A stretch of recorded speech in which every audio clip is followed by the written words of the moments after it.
It started with a yellow envelope tucked under my windshield wiper, its aggressive plastic sheen screaming violation in all caps.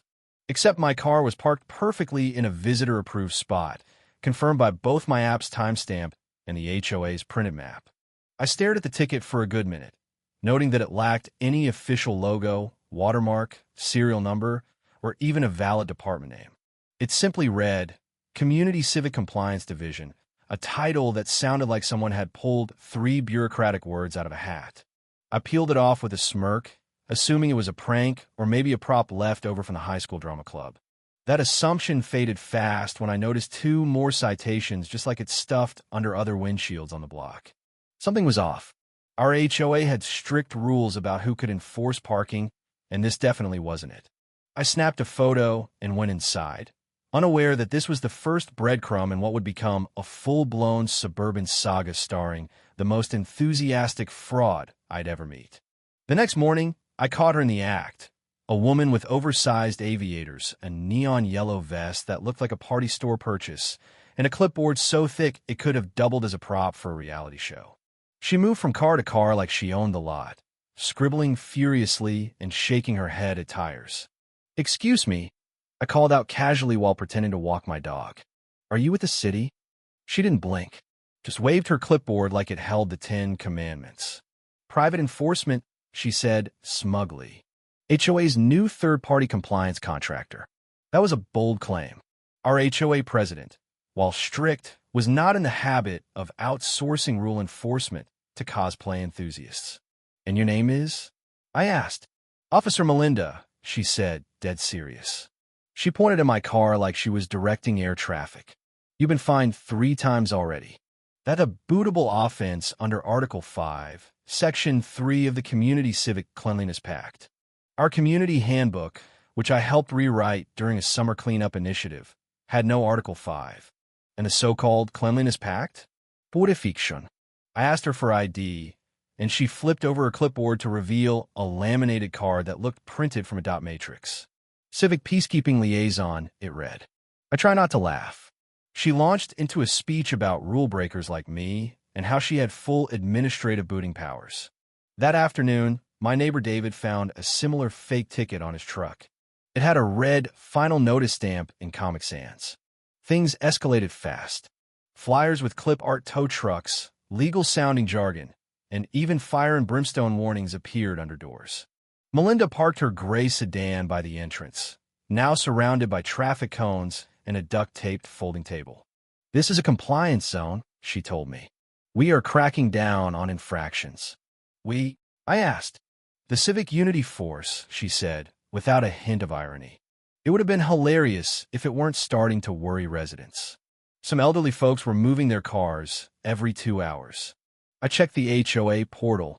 Nothing about new enforcement. That's when I called my Aunt Renee, head of the city's real parking enforcement. "Text me a photo," she said. "I'll be there tomorrow." At 8:15 a.m., I stood at my window with coffee, watching Melinda circle my car. Her outfit had evolved. The same neon vest, now with a plastic badge zip-tied to her hip and a fanny pack reading enforcement in glitter vinyl. She unzipped it like she was revealing a sacred relic and pulled out a plastic boot. Yes, plastic. I stepped outside. "New accessory." She spun around, eyes blazing. "You've been non-compliant for 3 days. You are now subject to immobilization." "With what?" "A toy clamp. It's regulatory grade," she snapped. I bent down and lifted the boot off the tire with 2 fingers.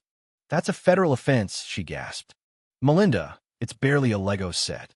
My aunt arrived just in time, her city-issued Explorer gleaming. She stepped out like a sheriff in an old Western. "Ma'am," Aunt Renee said, "why are you impersonating city personnel?" "I'm a civic compliance liaison," Melinda replied. "Funny," Renee said, flipping her badge. "I run parking enforcement and have never heard of that." Melinda offered a crumpled email printed in Comic Sans from someone named Jeffrey, an interim compliance lead. "There is no Jeffrey," Aunt Renee replied. "Sandra Patel is our HOA president." Melinda stammered. "I have documentation." "You fabricated citations," Renee said, "on property you don't own." under laws that don't exist, while impersonating a city contractor. That's 3 offenses. They're symbolic, Melinda shouted. And you just admitted they're fake, Renee said, turning to me. Get this on video. Already live, I replied. Melinda threatened to sue. Then she peeled away in her car, the plastic boot hitting her bumper like a squeaky insult. By the next morning, she'd rebranded, acting HOA chair of emergency parking reform. She emailed the community, accusing my aunt of sabotage and boasting about her historic citation compliance. Her slideshow included terms like driveway happiness index and vehicular serenity score. 3 board members agreed to hear her out. At the clubhouse, she arrived dressed like she was running for mayor of a parking lot. Her presentation included slogans like order from chaos and rules such as no car shall face due north for more than 4 hours. When Sandra, the HOA president, asked for legal basis, Melinda claimed soft authority through community respect. You zip-tied a toy boot to a city employee's niece's car, Sandra said.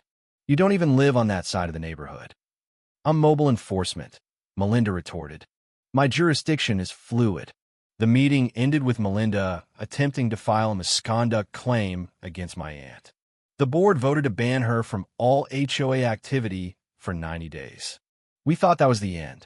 Then came her next move, a website titled mycivicsafe.net, complete with fake citation payments, license plate logs, and a quote, "When the curb becomes chaos, only compliance brings peace."